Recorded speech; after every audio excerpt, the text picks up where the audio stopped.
Ladies and gentlemen, distinguished delegates and esteemed participants, allow me to introduce myself. I am Tazeen Hasan, serving as the Advocacy Manager for Justice for All Canada. It is an immense privilege to address this gathering during the 54th session of the Human Rights Council in Geneva.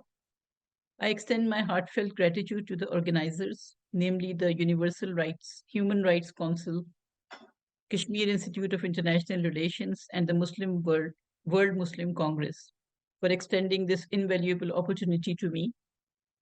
It is rather a coincidence that 54th session commences on the heels of the G20 meeting in India, which concluded merely a day ago, wherein the world's most influential and geopolitically potent nations converged to deliberate upon the future of our planet.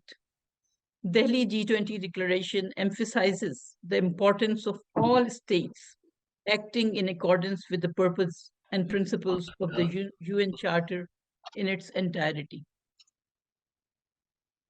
Am I audible? Yeah. Unfortunately, some of these influential nations are regrettably prominent examples of transgressors against international standards of fair trial, our topic of discussion today. I am specifically referring to India and China in this regard.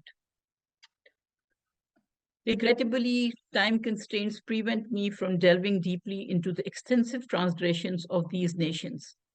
Nevertheless, in my capacity as the Advocacy Manager for Justice for All Canada and as the overseer of JFA Prisoners of Conscience campaign, I have diligently observed the legal proceedings and the prison experiences of selected individuals of conscience. Furthermore, I maintain close connection with the families of some of these detainees, their lawyers, and some former Kashmiri prisoners, local Kashmiri journalists, and human rights defenders.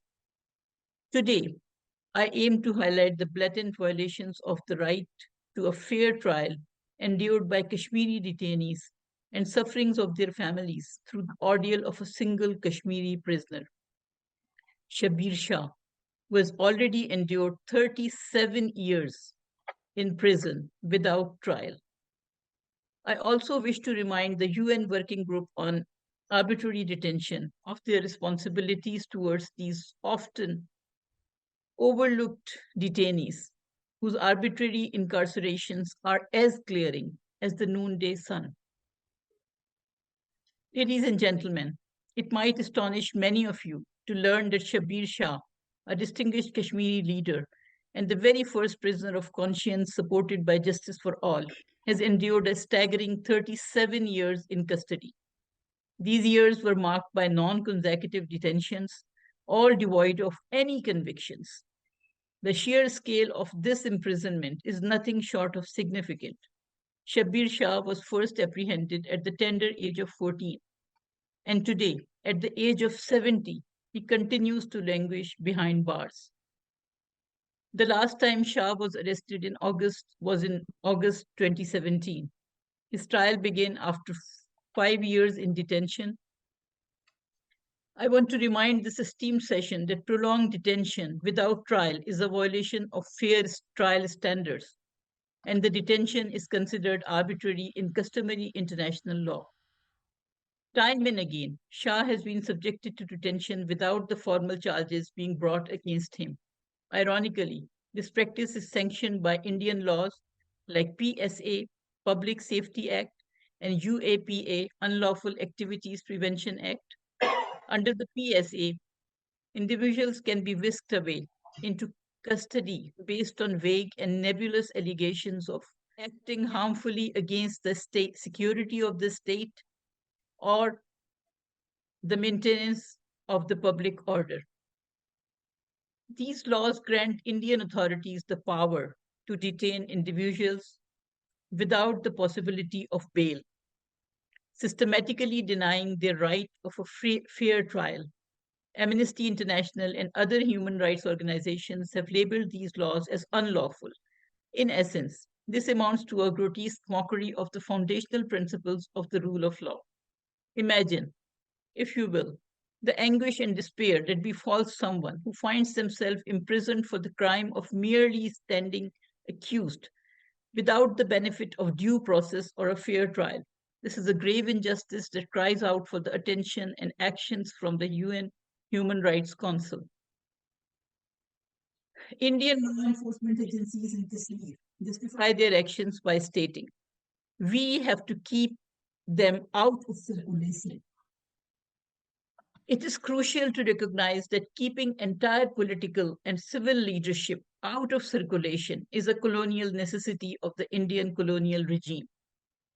To maintain public order, or more precisely, to perpetuate colonialism, the entire Kashmir region has witnessed the disenfranchisement of political figures such as Shabir Shah, Yasin Malik, Altaf Shah Wani, late Altaf Shah Wani, who was murdered in custody, Sayyid Ali Gilani, who died in home custody, Qasim Faktu, who has finished 30 years of imprisonment since 1993, Ashraf Sehrai, who died in jail, human rights defenders like Khurram Parvez, and journalists like Asif Sultan, Fahad Shah, and Sajjad Gul.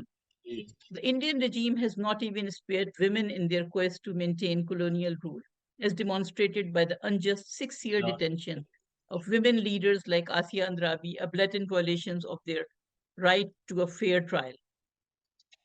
On August 5, 2019, when this colonial project underwent a transformation into a settler colonial project, even trade union leaders were not spared.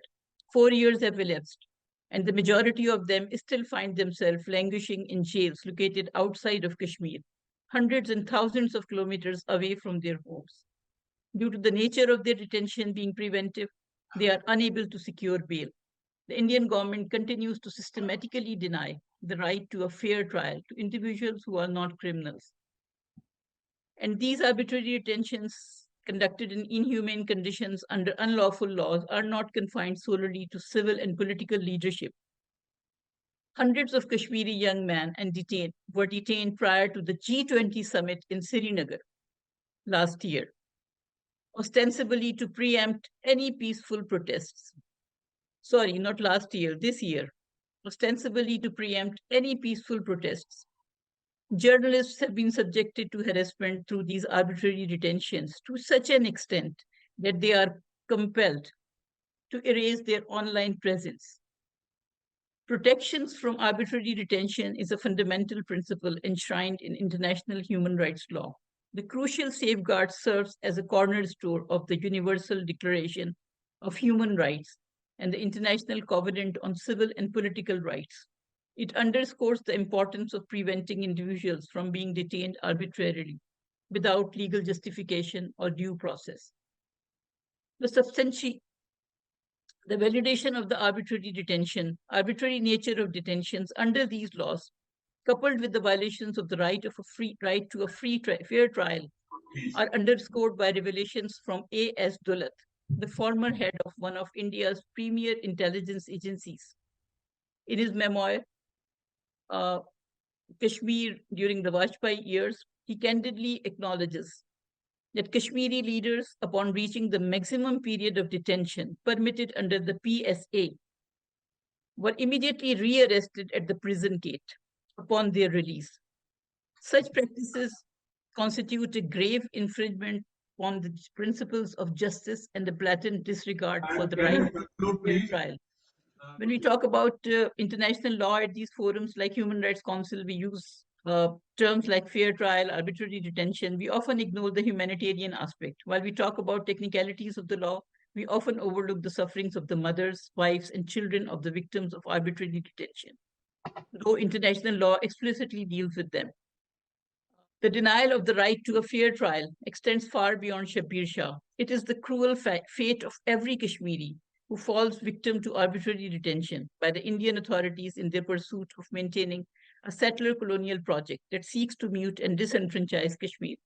Ladies and gentlemen, distinguished members of the Human Rights Council and esteemed sponsors of this session, I implore you to take action, initiate a comprehensive investigation into these grave human rights violations committed against Kashmiri prisoners.